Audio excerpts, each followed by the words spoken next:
Alright guys, still on yesterday's chemistry classwork. So this number 8 in the classwork was a compound contains 40% carbon, 6.7% hydrogen and 53.3% oxygen. If the molar mass of the compound is 180, find the molecular formula.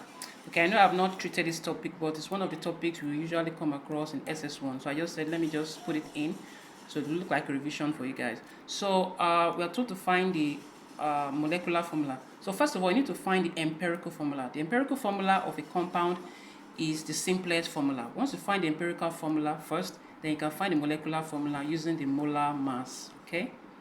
But we are told that the compound contains 40% carbon. So carbon, put down the percentage. C for carbon, the percentage given the question, 40%. Hydrogen is 6.7%, hydrogen. And oxygen is 53.3%. Okay, of course, you know the total of a percentage must be 100%. So if you add 40 plus this plus 53.3, you get 100%. So to divide each of these percentages by their relative atomic mass. So the relative atomic mass of carbon is 12. Relative atomic mass of hydrogen is 1. Relative atomic mass of oxygen is 16. It might be given in the question, this value. So the 40% for carbon divided by the relative atomic mass of carbon, which is 12. So that gives you 3.33. For hydrogen, do the same thing, 6.7. Do the same thing for the oxygen, 3.33. So the next step is to divide through by the smallest value. The smallest value you get from this stage, you divide all of them by that smallest value. The smallest value is 3.33. So divide this by 3.33, divide this by 3.33, divide this by 3.33. So you get a ratio of 1 to 1. So the ratio of carbon to hydrogen to oxygen is 1 to 1. So that's just the first step. So the empirical formula is carbon is a ratio of the simplest ratio of the elements in that compound. So one atom of carbon, 2 atoms of hydrogen, and 1 atom of oxygen. That's what this empirical formula is, the simplest formula for a compound. Now, to obtain the molecular formula, you have create an expression like this: CHO in the bracket, then N. N is the number of times that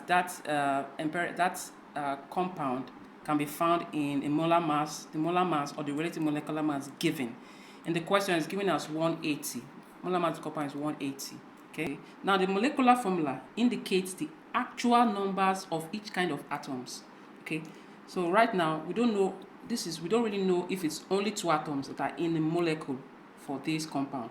So a molecular formula indicates the actual numbers of each kind of atoms in a molecule of a substance. Calculating, so the relative atomic mass of carbon is 12. That for hydrogen is 2 times 1, which is 2. Relative atomic mass of oxygen is 16. So add up everything, it gives you 30. So 30 times n, this number is a factor that will reveal how many of the atoms are actually in one molecule. That's why I'm using this molar mass, the mass of 1 mole or the mass of 1 molecule of this compound. So we're trying to find the molecular formula, by the way. So if you add up, you get 30 goes into 186. So we put that 6 outside, okay? Then 6 multiplies all through. So we have C6H12O6. So this is the true molecular formula.